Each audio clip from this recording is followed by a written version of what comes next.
Recording studio बलुआहा। चौरा बाजार में दिला लगलिए दू गो छौरी पटलिए रे दू गो छौरी पटलिए रे। बिहरा बाजार में दिला लगलिए दू गो छौरी पटलिए रे दू गो छौरी पटलिए रे। अरे एगो मांगे झुमका तो एगो बिंदिया मांगो ई छौरिया लाइन मारा है। दीपका छौरा पटाबो है ई छौरिया लाइन मारा है। गौरव छौरा पटाबो है ई छौरिया लाइन मारा है। छौरिया लाइन मारा है। गौरव छौरा पटाबो है।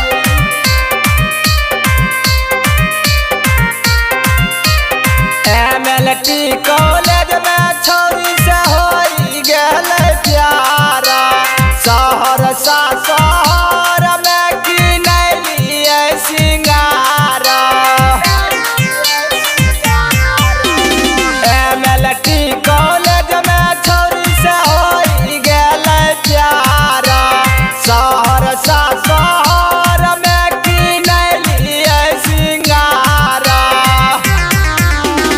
नया डिजाइन के नया किस्म के दू गो क्लिप किनलिए रे दू गो क्लिप किनलिए रे।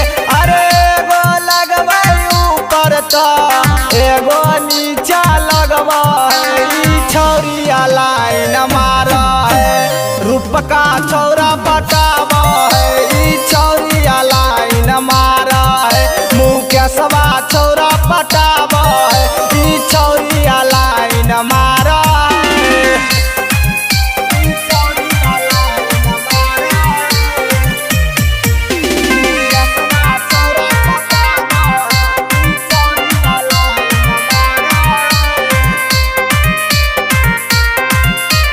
रोज रोज घूमै छौरी सिपौला बाजारिया। घड़ी के टेन से याद आबै 12 बजे रतिया। रोज रोज घूमै छौरी सिपौला बाजारिया। घड़ी के टेम से याद आबै 12 बजे रतिया। यादव कृष्णा रूपक राइटर दुनू से मजा उठेलकै रे दुनू से मजा उठेलकै रे। अरे एगो मांगे घघरी ता एगो सलवार मांगा है ई छौरिया लाइन मारा है। कैलाशवा छौरा पटाबो है ई छौरिया लाइन मारा है। दिलकुशवा छौरा पटाबो है ई छौरिया लाइन मारा है। खुशी रिकॉर्डिंग स्टूडियो बलुआहा।